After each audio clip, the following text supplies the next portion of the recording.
آج سے ہزاروں سال پہلے جزیرہ عرب کے جنوبی علاقوں میں یمن کے گرد و نواح میں ایک شہر آباد تھا جسے سبا کہتے تھے۔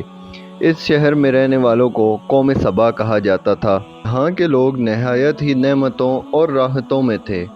ہر طرف لہلہاتی فصلیں اور پھلوں سے لت پت درخت موجود تھے، مگر یہ قوم شرک میں مبتلا تھی اور سورج کی پوجا کیا کرتی تھی۔ جب وہاں کے بادشاہ شراجیل بن مالک کی موت ہوئی تو اس کی بیٹی بلقیس نے حکومت کی بھاگ دوڑ سنبھالی۔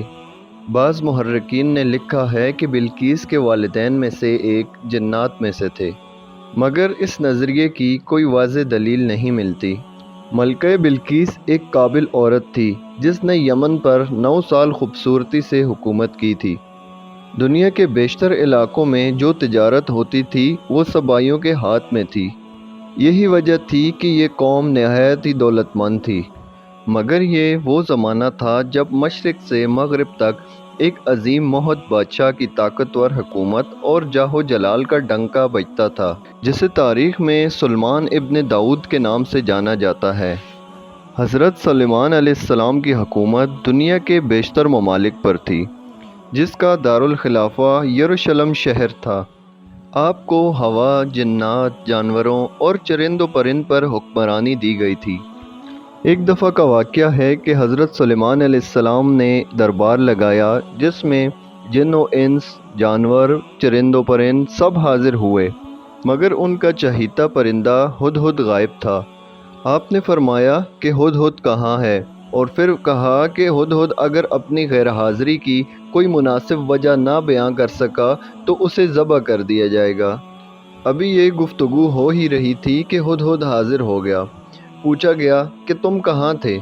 ہدہد نے نہایت ہی احترام سے جواب دیا کہ اے اللہ کے پیغمبر، میں اڑتے اڑتے ایک ایسے شہر پہنچ گیا جہاں لوگ شرک میں مبتلا تھے۔ وہ آگ اور سورج کی پوجا کرتے ہیں۔ ان کی ایک رانی ہے جسے وہ بلقیس کے نام سے پکارتے ہیں۔ وہ ایک بہت بڑے تخت پر بیٹھ کر حکومت کرتی ہے۔ اس کے تخت میں قیمتی ہیرے جواہرات لال زمرد جڑے ہوئے ہیں، اور اس کے پاس تمام شاہی سامان آرائش و نمائش کے لیے موجود ہے۔ حضرت سلیمان علیہ السلام نے کہا کہ اگر تمہاری بات سچ ہے تو میرا خط اس ملکہ تک پہنچاؤ، تاکہ وہ خط پڑھنے کے بعد باز آ جائے، اور خط پڑھنے کے بعد تم وہاں ہی بیٹھو اور اس کا رد عمل دیکھو کہ وہ کیا کہتی ہے، اور پھر آ کر مجھے خبر دینا۔ حضرت سلیمان علیہ السلام نے خط روانہ کیا، جو کچھ یوں تھا: شروع اللہ کے نام سے جو نہایت مہربان اور رحم کرنے والا ہے۔ یہ عزت والا خط سلیمان ابن داؤد کی طرف سے ملکہ سبا بلقیس کی طرف ہے۔ جو ہدایت کی پیروی کرے اس کے لیے سلامتی ہے۔ مجھ پہ غلبہ اختیار نہ کرو، میرے مقابلے میں سرکشی اختیار نہ کرو، بلکہ فرما بردار اور مطیع ہو کر میرے پاس آ جاؤ۔ یہ خط دراصل ملکہ سبا اور اس کی قوم کی طرف دعوت اسلام کا تھا۔ ہدہد نے یہ خط لے جا کر ملکہ بلقیس کی گود میں گرا دیا۔ ملکہ کے دربار پر اس وقت قریب 300 سردار بیٹھے تھے۔ انہوں نے یہ جب خط پڑھا تو طیش میں آ گئے اور کہا کہ یہ ہماری توہین ہے اور ہمیں اس کا سخت جواب دینا چاہیے۔ مگر ملکہ انتہائی ذہین تھی۔ خط سے پتہ چل رہا ہے کہ یہ کوئی عام شخص کا خط نہیں ہے، خدا کا کوئی پیغمبر ہے، لہٰذا ہمیں حکمت سے کام لینا چاہیے۔ اس نے کہا کہ میں حضرت سلیمان علیہ السلام کی طرف ایک تحفہ بھیجتی ہوں۔ اگر انہوں نے قبول کر لیا تو وہ بادشاہ ہیں اور میں ان سے جنگ کروں گی، لیکن اگر انہوں نے تحفہ قبول نہ کیا تو میں ان کی پیروی کروں گی، کیونکہ وہ نبی ہیں۔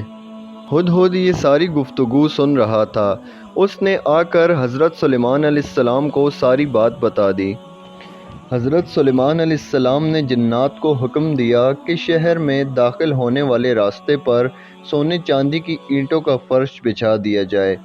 راستے کی دونوں جانب سونے کے عجیب الخلقت جانور کھڑے کر دیے جائیں۔ وزراء اور عمال سلطنت کی تمام کرسیوں کو سونے کا کر دیا جائے۔ دربار کو ہیرے جواہرات سے مزین کر دیا جائے۔ ادھر بلقیس نے حضرت سلیمان علیہ السلام کے لیے تحائف روانہ کیے، جن میں سونے کی اینٹیں، جواہرات، غلام، کنیزیں اور ملکہ کا ایک خط بھی تھا۔ جب یہ تمام تحائف لے کر قاصد حضرت سلیمان علیہ السلام کے دربار میں پہنچے، انہوں نے یہ سب دیکھا تو شرمندہ ہوئے۔ حضرت سلیمان علیہ السلام نے ملکہ کے قاصد سے کہا، کیا تم لوگ مال سے میری مدد کرنا چاہتے ہو؟ دیکھ لو، اللہ تعالیٰ نے مجھے اتنا کچھ دیا ہے جتنا تمہیں بھی نہیں دیا، لہٰذا تمہارا تحفہ تمہیں مبارک ہو۔ لہٰذا تم اپنے تحائف کے ساتھ واپس جاؤ اور اپنی ملکہ سے کہنا کہ ہمارا انتظار کرے، ہم انتہائی زبردست لشکر لے کر آئیں گے۔ جب یہ خبر ملکہ بلقیس کو ملی تو وہ سمجھ گئی کہ واقعی یہ اللہ کے نبی ہیں، لہٰذا ملکہ بلقیس نے جنگ کے بجائے حضرت سلیمان علیہ السلام کے دربار میں جا کر اطاعت کرنے کا فیصلہ کیا۔ جب حضرت سلیمان علیہ السلام تک یہ پیغام پہنچا تو آپ نے اپنے درباریوں سے کہا کہ تم میں سے کون ہے جو ملکہ کے آنے سے پہلے اس کا تخت میرے دربار میں لے کر آ جائے۔ ایک دیو ہیکل جن نے کہا، آپ کا دربار برخاست ہونے سے پہلے وہ تخت میں یہاں لا سکتا ہوں، میں اس کام کی پوری قوت رکھتا ہوں اور امانت دار بھی ہوں۔ پھر ایک اور شخص جس کے پاس کتاب کا علم تھا، اس نے کہا، میں یہ تخت آپ کو آپ کی پلک جھپکنے سے پہلے ہی لا دوں گا۔ تو پھر حضرت سلیمان علیہ السلام نے اس تخت کو اپنے پاس رکھا ہوا دیکھا اور پکار اٹھے، یہ میرے پروردگار کا فضل ہے تاکہ وہ مجھے آزما سکے کہ میں شکر کرتا ہوں یا ناشکری کرتا ہوں۔ اگر کوئی شکر کرتا ہے تو اس کا شکر اپنے لیے ہی مفید ہے، اور اگر کوئی ناشکری کرے تو میرا پروردگار بے نیاز ہے اور اپنی ذات میں بزرگ برتر ہے۔ مفسرین کے مطابق وہ شخص حضرت سلیمان علیہ السلام کا کوئی دوست تھا جس کا نام آصف ابن بخیہ بتایا جاتا ہے، اور بعض نے لکھا کہ وہ آپ کا خالہ زاد بھائی تھا۔ کہا جاتا ہے کہ اس تخت کی لمبائی 80 ہاتھ، عرض 40 ہاتھ اور اونچائی 30 ہاتھ تھی۔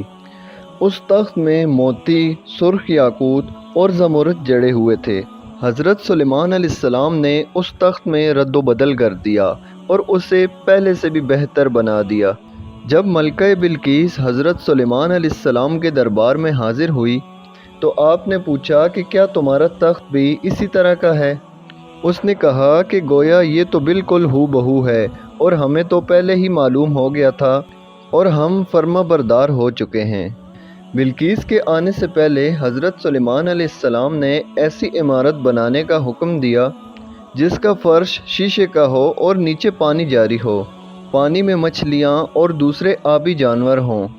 حضرت سلیمان علیہ السلام اس عمارت میں اپنے شاہی تخت پر جلوہ افروز تھے، اور شیشے کے نیچے سے پانی اپنی پوری آب و تاب سے بہہ رہا تھا، جبکہ اس کے اوپر شیشہ نظر نہیں آتا تھا۔ بلقیس کو اس عمارت میں لایا گیا۔ اس نے جب یہ دیکھا تو وہ سمجھی کہ یہ پانی کا ایک خول ہے، لہٰذا اپنی پنڈلیوں سے کپڑا اٹھا لیا۔ حضرت سلیمان علیہ السلام نے کہا، یہ تو شیشے کا چکنا فرش ہے، جس پر وہ شرمندہ ہوئی اور پکار اٹھی کہ اے میرے پروردگار، میں سورج کی پوجا کر کے شرمندہ ہوں، اور میں نے اب سلیمان کے ساتھ اللہ رب العالمین کی اطاعت قبول کر لی۔ لہٰذا بلقیس پر یہ ظاہر ہو گیا کہ جس طرح وہ شیشے کے صحن کو پانی میں لہریں مارنے والا گہرا حوض سمجھ بیٹھی، اسی طرح اس نے اور اس کی قوم نے سورج کی چمک دھمک دیکھ کر اسے معبود اور خدا سمجھ بیٹھے۔ اسے اپنی فحش غلطی پر نہایت ہی شرمندگی ہوئی۔ بعض مورخین نے لکھا کہ اس واقعے کے بعد ملکہ سبا مسلمان ہو گئی اور حضرت سلیمان علیہ السلام کے نکاح میں آ گئی، جبکہ بعض نے لکھا کہ آپ نے بلقیس کو یمن واپس بھیج دیا، اس کے لیے وہاں 3 بڑے محل تعمیر کروائے۔